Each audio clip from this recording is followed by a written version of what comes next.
Ahí está. Muy buenos días a todos. Me da muchísimo gusto poder acompañarlos y que se conecten con nosotros este día. Habíamos anunciado ya que nos tocaba hoy la sesión de la cápsula de arqueología y hoy tenemos a uno de los mejores profesores de esta especialidad dentro de la Escuela Nacional de Antropología e Historia y pues nos estará platicando de su experiencia laboral, académica, qué es la arqueología y esto esperemos que sirva para despejar todavía si existen dudas dentro de su elección de carrera. Los dejo como siempre con mi compañero y amigo Pablo de la Rosa. ¿Qué tal, Sam? Mucho gusto, maestro. Qué gustazo tenerlo por aquí, ¿no? Les presento con mucho gusto y cariño al maestro, más bien al arqueólogo, perdón, es que siempre ese prefijo de maestro se nos queda grabado. Al arqueólogo Alejandro Meraz Moreno. Él es egresado de la Escuela Nacional de Antropología e Historia, adscrito a la Dirección de Salvamento Arqueológico de Lina desde el 2015. Ha colaborado en diversas investigaciones en el Estado de México, Oaxaca, Colima, Chihuahua, Quintana Roo y en la Ciudad de México en el Centro Histórico Tlalpan, Xochimilco y Coyoacán. De 2004 a 2019, perdón, del 2014 a 2019, fungió como encargado de la sección de muestrarios de la Ceramoteca de la DSA y desde el 2011 ha sido profesor de asignatura de las materias de arqueología, de general y técnicas de excavación, de la licenciatura en antropología física, además de arqueología general de América, Centro, Golfo y Occidente, de la licenciatura en etnohistoria de la Escuela Nacional de Antropología e Historia. Ha presentado ponencias y conferencias en diversos coloquios, jornadas, encuentros y seminarios nacionales, así como en el Congreso Centroamericano de Arqueología en El Salvador. Cuenta con artículos publicados en las revistas de Arqueología, Arqueología Mexicana, Boletín de Monumentos Históricos y en el libro de Estudios de Arqueología México y Centroamérica. Con ustedes le dejo la palabra al arqueólogo Alejandro Meraz. Muchas gracias, muy buenos días a todos y a todas. Bueno, primero que nada quiero agradecer a Samantha, a Pablo, la maestra Shilonen y a todos los compañeros que forman parte de este equipo que han hecho un gran esfuerzo para realizar esta serie de pláticas, todo lo que es el curso propedéutico. Y bueno, para ingreso a la ENA.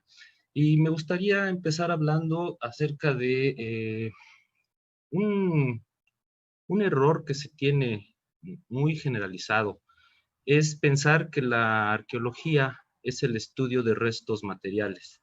Este error lo podemos encontrar incluso en compañeros de algunas otras disciplinas que siguen considerando esto acerca de la arqueología de esta manera, siendo que en realidad la arqueología lo que va a estudiar son sociedades humanas, y lo va a hacer a través de los restos materiales, pero no es el estudio de los restos materiales, sino el estudio de las sociedades a través de esos restos.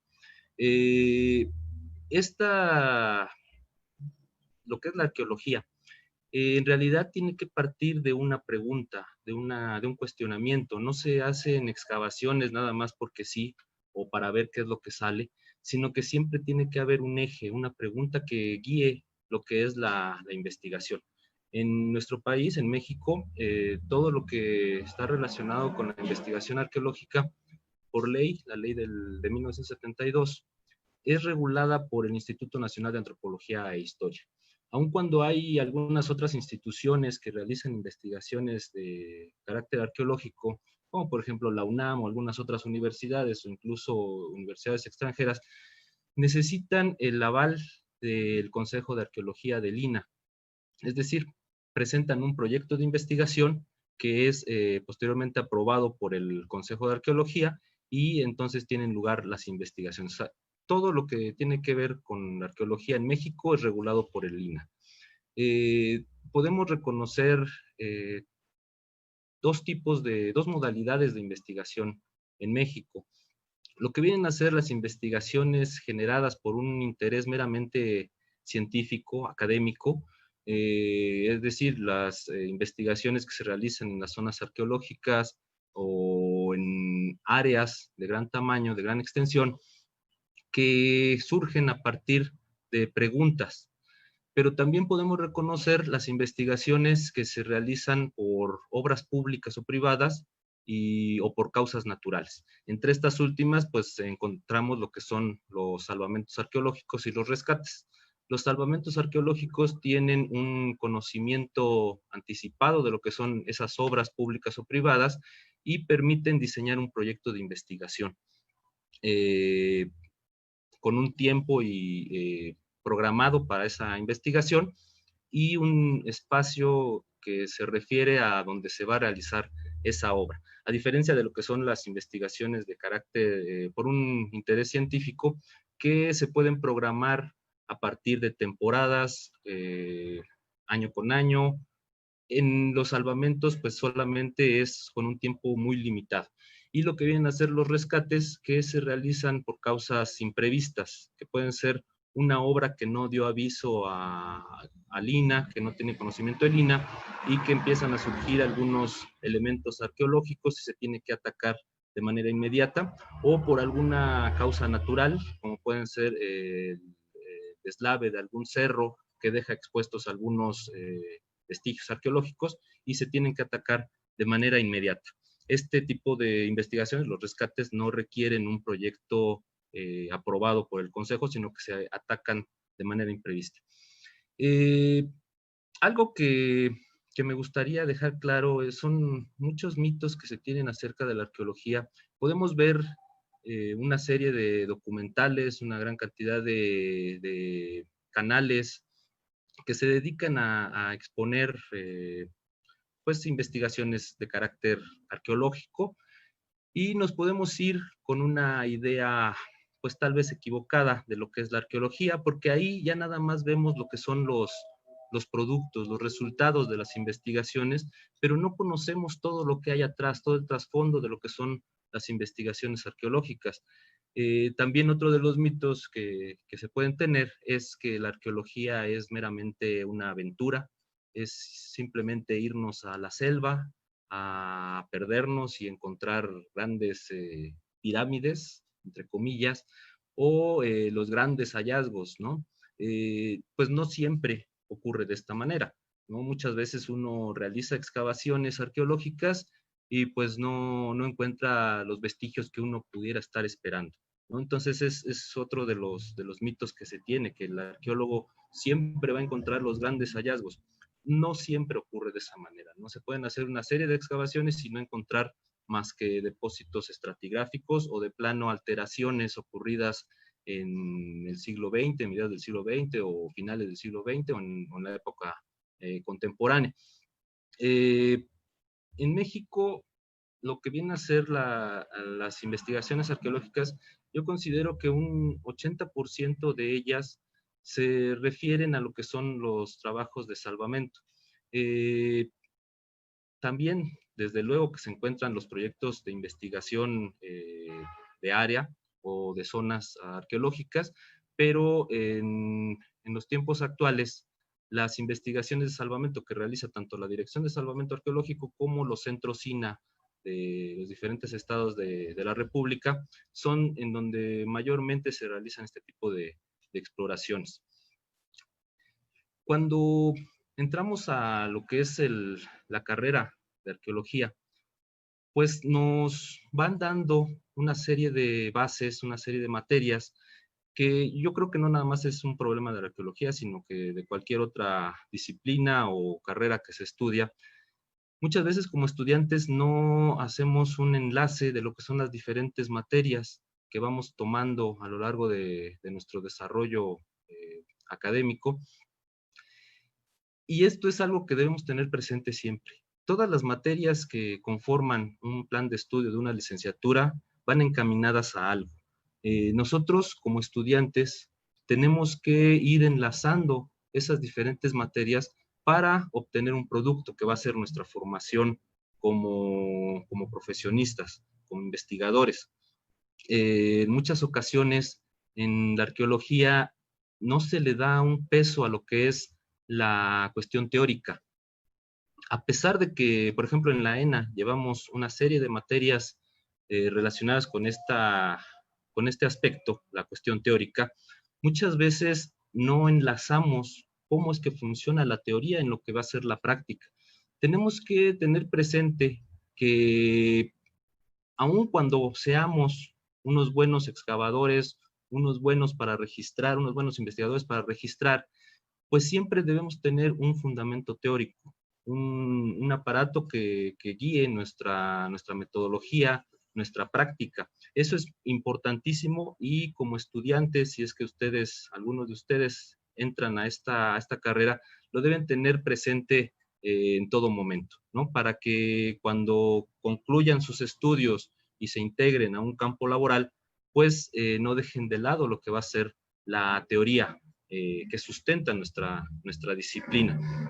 Entonces, lo que va a ser un perfil ideal para el estudiante que pretende ingresar a lo que es la carrera de arqueología, pues debe tener ese compromiso, también valores éticos, desde luego, cuando se trabaja con lo que son las sociedades, las comunidades, en todas las disciplinas antropológicas, la ética debe de estar siempre presente. No podemos pensar que lo que hagamos no va a traer consecuencias, ¿no? Desde el hecho de ir a un trabajo de campo, ya sea una práctica o propiamente un proyecto de investigación, pues debemos tener presente que estamos inmersos en una comunidad ajena a nosotros y nuestra ética es la que tiene que estar siempre presente para lo que es nuestro desempeño. El estudiante también debe estar consciente, como uno de sus perfiles de ingreso, que todo el tiempo va a estar leyendo. En todas las disciplinas antropológicas se lee constantemente. Y en arqueología, pues mucho de lo que va a ser la producción a lo largo del tiempo se encuentra, por ejemplo, en el idioma inglés.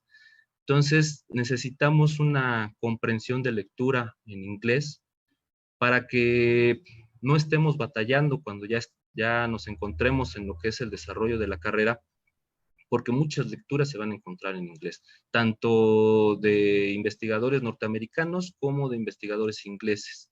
Entonces, además de lo que va a ser las lecturas en español, pues vamos a encontrar muchísimas en el idioma inglés. También hay que tener en cuenta que pues muchas veces nos vamos con lo que va a ser lo grandioso, lo que son las nuevas tecnologías que se están aplicando ya en la arqueología desde hace varios años, bueno, desde los años 60 del siglo pasado. La arqueología ha ido incorporando tecnologías a lo que es su materia de estudio y retoma diferentes aspectos de otras disciplinas, de otras especialidades. Muchas veces nos vamos con lo que es el uso de estos aparatos, de estas nuevas tecnologías, y creemos que eso ya es hacer arqueología. Las tecnologías nos van a servir simplemente como una herramienta para poder estudiar, comprender y explicar posteriormente a lo que son las culturas pasadas.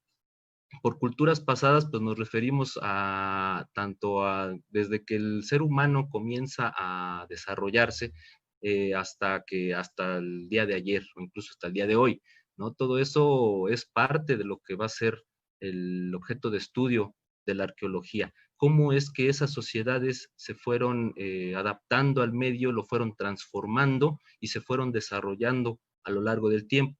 Pero entonces las tecnologías van a ser simplemente una de las herramientas que se va a utilizar para la comprensión y el estudio de esas sociedades.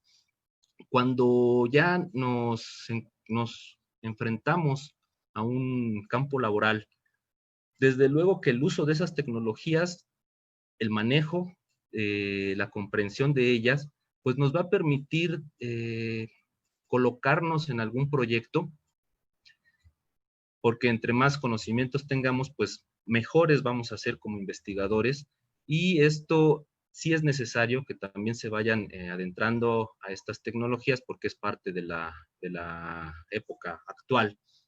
Ya no podemos estar simplemente dibujando a pulso lo que estamos viendo, sino que lo que tenemos que representar esa realidad que estamos observando a través de estos diferentes medios tecnológicos. Cuando ya estamos trabajando en algún proyecto, pues también el compromiso va a ser fundamental. Un trabajo arqueológico no es ir a hacer excavaciones, ir a hacer agujeros por cualquier lado. El trabajo arqueológico se va a fundamentar en lo que es el producto.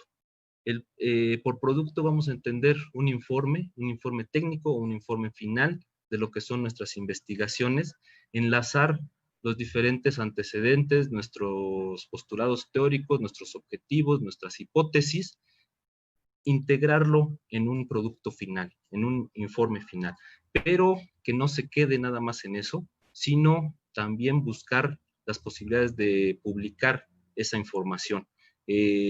A final de cuentas, tenemos un compromiso con la sociedad en donde debemos entregar esos productos para que esté al alcance de todas las esferas de la sociedad, tanto a través de pláticas, conferencias, libros, artículos, es decir, que tenemos que dar a conocer nuestras investigaciones, ¿no? Actualmente ya se cuenta con lo que son el acceso a la información de una manera muchísimo más sencilla a través de lo que es el Internet. Se pueden encontrar una serie de publicaciones en PDF que antes no se tenía esa posibilidad, ¿no? A mí todavía me tocó la época en que el Internet no estaba tan globalizado, tan difundido. Entonces uno tenía que ir a las bibliotecas, fotocopiar o tomar notas de los libros que encontraba ahí, pero yo creo que debemos utilizar esas posibilidades con las que se cuenta en la actualidad y sacarle jugo. No nada más para estarnos conectando a las redes sociales, sino para estar fomentando lo que es nuestro crecimiento como investigadores. Algo de lo que me gustaría también mencionar es que cuando ya estamos en nuestro desarrollo profesional, cuando ya nos integramos a proyectos, como investigadores antropológicos, como investigadores de la antropología,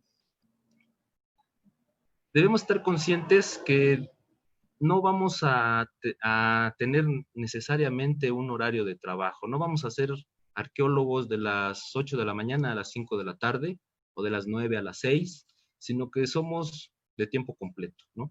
Nuestra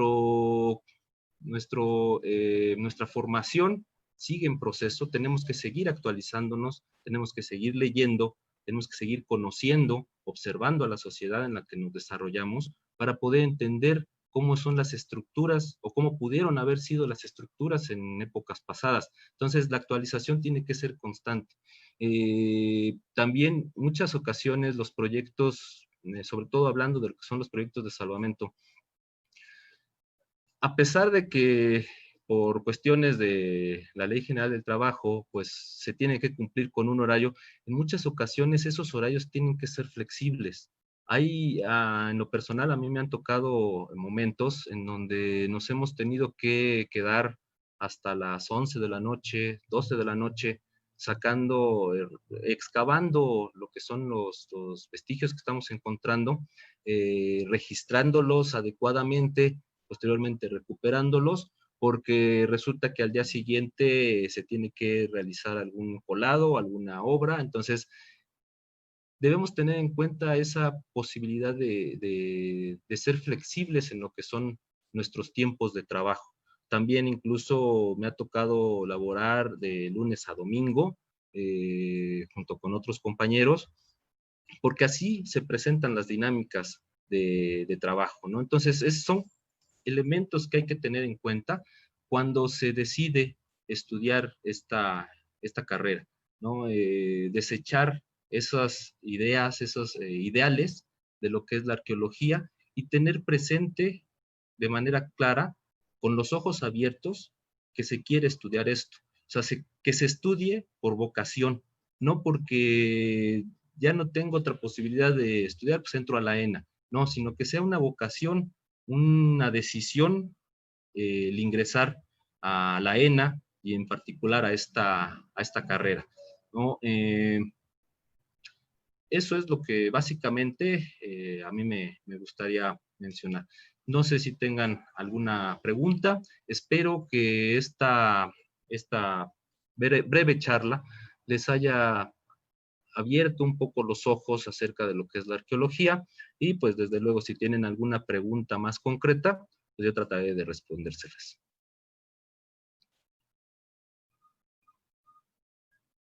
Muchísimas gracias, profesor. De verdad, el escuchar siempre esta plática con usted es muy complementaria, ¿no? Porque, pues como usted sabe, y la mayoría de nosotros sabemos, la mayoría llega a la Escuela Nacional de Antropología con la idea de estudiar arqueología, ¿no? O es la licenciatura que podría decirse que es la más conocida y la más intrigante también. Y siempre me ha parecido muy buena su plática porque justamente desmitifica todas estas ideas bueno, no vas a ser Indiana Jones, no vas a hacer esto, no vas a hacer lo otro, ¿no? Y es importante que se den este tipo de pláticas porque pues muchos entran engañados y puede existir una deserción o algún problema ahí, ¿no? En cuanto a la elección de carrera. Pero bueno, ya tenemos una serie de preguntas que nos han estado llegando y tienden a ser parecidas a las que nos han estado preguntando con otros especialistas.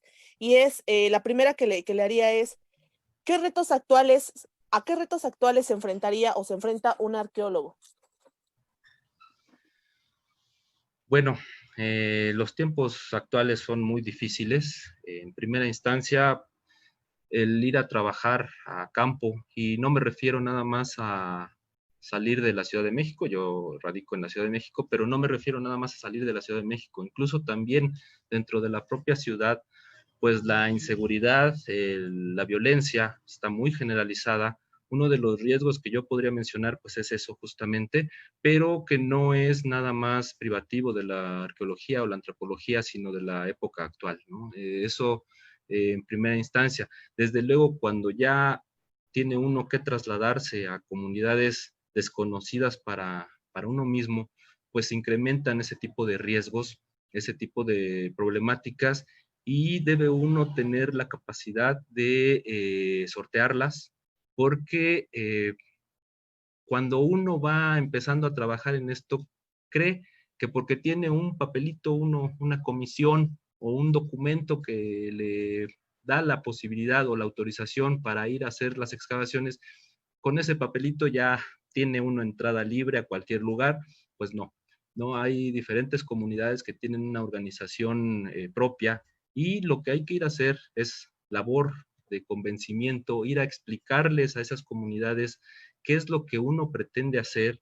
Desde luego también dejarles claro que no se pretende expropiar sus terrenos, que no se les va a quitar ese espacio que es propiedad de ellos, ya sean comunales, ejidales o privadas, sino que simplemente es una investigación científica, una investigación académica. Entonces, esas son algunas de las problemáticas que podríamos encontrar, pero también, desde luego, otro de ellos es los problemas de trabajo, ¿no? Yo creo que esto no es privativo tampoco de lo que es la arqueología y la antropología en general. Eh, Hay cada vez menos posibilidades de trabajo, entonces ese vendría a ser otro de los problemas que pueden enfrentar, pero repito que no es propio de la arqueología, sino de cualquier otra carrera, de cualquier otra disciplina que se estudie, ¿no? Es uno de los problemas que yo podría mencionar.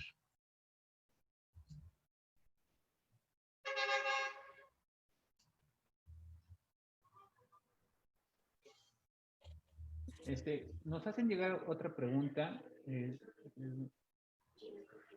Maestro, ¿cuáles son algunos de los campos laborales donde un arqueólogo puede desarrollarse actualmente? Bueno, uno de ellos va a ser la docencia, aunque hay que tener presente que nuestro campo laboral en este sentido va a ser específicamente la arqueología. Puede ser la ENA, alguna otra universidad en donde se dé esta carrera. Universidades privadas también que contemplan este tipo de disciplinas, de estos espacios. Y hay que tener en cuenta que, pues, si uno pretende ser docente en la ENA, por ejemplo, pues los sueldos son muy bajos, ¿no? Entonces, además de lo que vendría a ser la docencia, pues habría que tener alguna otra entrada económica para poder subsistir. En algunas universidades privadas, pues sí se puede tener un poco más de beneficios en cuanto a lo que es el sueldo, en cuanto a lo que son las condiciones, pero eso en cuanto a lo que se refiere a la docencia. El campo laboral también lo podemos extender a lo que son los diferentes proyectos en zonas arqueológicas, no sé, se me ocurre pensar Templo Mayor, Teotihuacán, pero son, etcétera, son reducidos esos espacios. Si alguien tiene la posibilidad de irse colocando por ahí en algún trabajo, pues la puede ir logrando. En la actualidad, el grueso de lo que es el campo laboral lo podríamos encontrar en lo que son los proyectos de salvamento arqueológico. Repito que no nada más con la Dirección de Salvamento, sino que también con lo que son los centros SINA de los diferentes estados de la República Mexicana. Hay que tener en cuenta que las condiciones han cambiado a nivel global, no nada más en nuestro país. Actualmente ya los contratos, y desde hace varios años, no me refiero a 5 o 10 años, desde hace muchos años, los contratos son eventuales, son por proyecto. Estos proyectos pueden durar desde un mes hasta 6 meses, probablemente después pudiera venir alguna otra temporada, pueden ser proyectos de 3, 4 meses, entonces hay que tener presente eso, que probablemente no vamos a tener una entrada fija, no vamos a tener una posibilidad de remuneración económica todo el tiempo, todo el año, sino que vamos a trabajar, por decir algo, 3 meses, descansamos otros 3, 4 meses hasta que sale un nuevo proyecto y pues ahí como profesionistas lo que tenemos que hacer es que nuestro trabajo vaya hablando por nosotros. Los productos que entreguemos que sean de calidad para que puedan existir nuevos llamados a seguir laborando. Entregar currículum en las diferentes dependencias del instituto, ir a buscar en algunas otras universidades, pero estarse moviendo, no estar esperando a que el trabajo nos llegue, sino estarlo buscando. Eh, Probablemente dirán, pues es muy fácil hablar cuando ya se tiene una plaza. Las plazas en el INA, por ejemplo, salen ya únicamente cuando viene alguna jubilación de algún investigador o por defunción, se sacan a concurso, se tienen que concursar con un proyecto, la defensa en un examen, y de ahí se determina quién es el que gana la plaza. Yo trabajé 15 años como investigador de contrato y hay que tener en cuenta que en los tiempos actuales no puede uno nada más sobrevivir de una cosa, de un proyectito. Debería uno estar buscando también otras posibilidades para ir subsistiendo en esos tiempos en donde no haya proyecto. Entonces, hay que estar muy pendiente de eso al momento de que se decida estudiar esta carrera. Perfecto. Nos preguntan, yo siendo egresado de la ENA en arqueología, ¿podría desarrollarme en la rama de antropología subacuática o hay alguna especialización aparte? Bueno, las herramientas que nos da la ENA en la formación como arqueólogos son de alta calidad. Nos capacitan para realizar excavaciones en cualquier lugar del mundo, no nada más de nuestro país. Si tienen la posibilidad de irse a trabajar a Centroamérica, a Medio Oriente, qué sé yo, pues deben estar conscientes de que la escuela les dota de lo que son los conocimientos prácticos para desarrollarse en cualquier lugar del mundo. Lo que va a ser la arqueología subacuática es, nuevamente es arqueología, lo único que cambia es el medio, en este caso medio acuático. Sí se necesitará tener un conocimiento de lo que es el buceo en algunas ocasiones a gran profundidad, para poder optar por un trabajo en este tipo de arqueología, en la arqueología subacuática, pero en cuanto a lo que son las técnicas, pues van a ser exactamente las mismas. Repito que van a cambiar los medios, o sea, en tierra podemos utilizar una libreta, un bloc milimétrico de papel bond y tomar nuestros apuntes, pero en el agua, en el mar, ya sea un cenote o en alta mar, en las costas, pues lo que vamos a necesitar son implementos apropiados para ese medio. Igual para lo que es el trazado de retícula en tierra, pues vamos a utilizar hilo cáñamo, nylon, para trazar nuestra cuadrícula, pues en subacuática lo que se van a utilizar son otros implementos, pero las técnicas son las mismas en sentido general.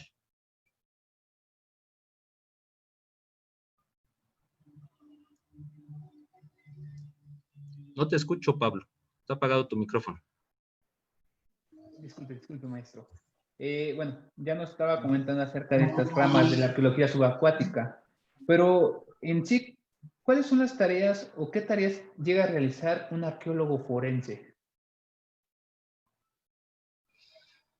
Bueno, esta es una especialidad que se ha venido dando en nuestro país desde principios del presente milenio. Va a estar relacionado, desde luego, con cuestiones legales, con la Procuraduría General de Justicia. Lo que vamos a rescatar de la arqueología forense es la implementación de los métodos y las técnicas de registro. Hasta hace unos 15, 20 años tal vez, los peritos en antropología forense tenían una formación en criminalística, criminología, en leyes, y eran los encargados de realizar ese tipo de colecta de evidencias, de indicadores, pero no tenían una formación adecuada para lo que es el registro. Cuando se empiezan a insertar lo que es la arqueología forense, lo que va a resaltar es justamente esas posibilidades de ya no nada más ver el objeto de estudio, lo que son los indicios, sino poder recolectar otra serie de datos, como puede ser lo que va a ser las intrusiones estratigráficas, es decir, cuando hicieron una excavación para enterrar a un individuo, se va a poder estudiar a través de lo que es el registro arqueológico, ya que no nada más como registro arqueológico vamos a entender lo que son las evidencias, sino que también lo que van a ser el contexto, teniendo en cuenta la estratigrafía, la asociación que puedan tener diferentes objetos y los procesos de formación, que pueden ser tanto naturales como culturales. Puede ser que algún animal hizo alguna galería y alteró ese contexto, o puede ser que se realizó alguna remoción posterior por parte del ser humano. Entonces, los arqueólogos forenses van a aportar ese método, esas técnicas, a lo que es la recuperación de todo el contexto de un evento de carácter forense. Muchas gracias, profesor. Nos preguntan también, ¿existen intercambios universitarios en arqueología en la ENA? Es decir, ¿podría trabajar temas que tengan que ver con Egipto o alguna otra cultura europea? Bueno, algunas veces se llegan a abrir materias optativas, no obligatorias, en lo que es la carrera, en donde algunos profesores que han tenido la posibilidad de trabajar en estos otros lugares, como por ejemplo Linda Manzanilla y algunos otros compañeros, traen esa posibilidad de dar no nada más esa visión mesoamericana, que es con la que nos forma la escuela, sino que también ampliar un poco más ese horizonte. En cuanto a los intercambios, pues ahí ya depende del estudiante que se vaya, no hay hasta donde sé, no existe un vínculo oficial de que la ENA tenga esta relación con alguna otra región del mundo, ya no nada más de América, sino que de Medio Oriente o algún otro lado. pero sí puede realizar esos contactos con estos investigadores para que si surge alguna posibilidad, irse a trabajar a algún otro lugar. Ocasionalmente también llegan a salir bolsa de trabajo en lo que es la red de arqueología, la red mexicana de arqueología, en donde se informa de una posibilidad de trabajo en Hidalgo o en Sonora, o incluso pudieran llegar a ser en algún otro lugar. Podría ser en África o en Sudamérica, pero sí el estudiante tiene que estar muy pendiente de ello para que cuando surjan esas posibilidades, pues optar por ellas.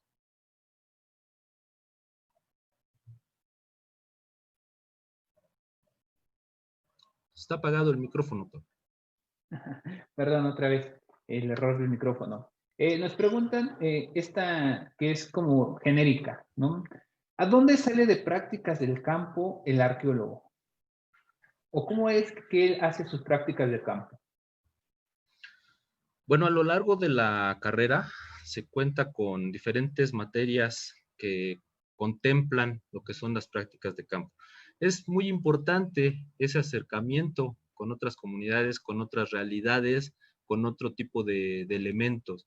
Es importantísima para lo que es la formación del arqueólogo. Hay diferentes materias que contemplan esas prácticas de campo.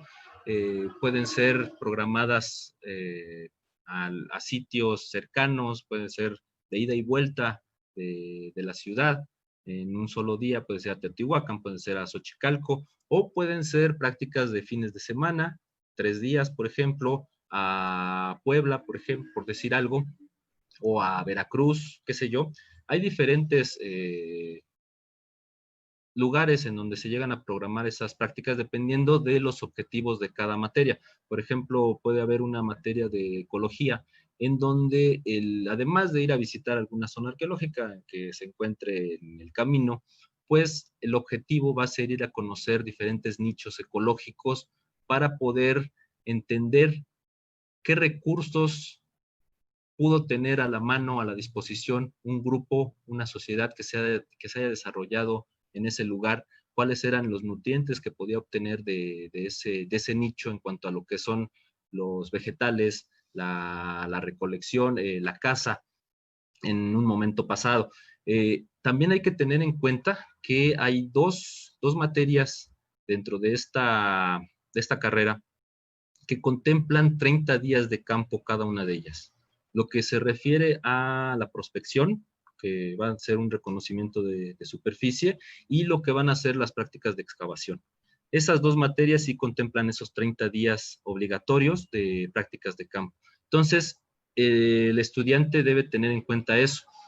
Se puede, desde luego, combinar lo que es el estudio de esta carrera con algún otro trabajo. Se puede ir complementando.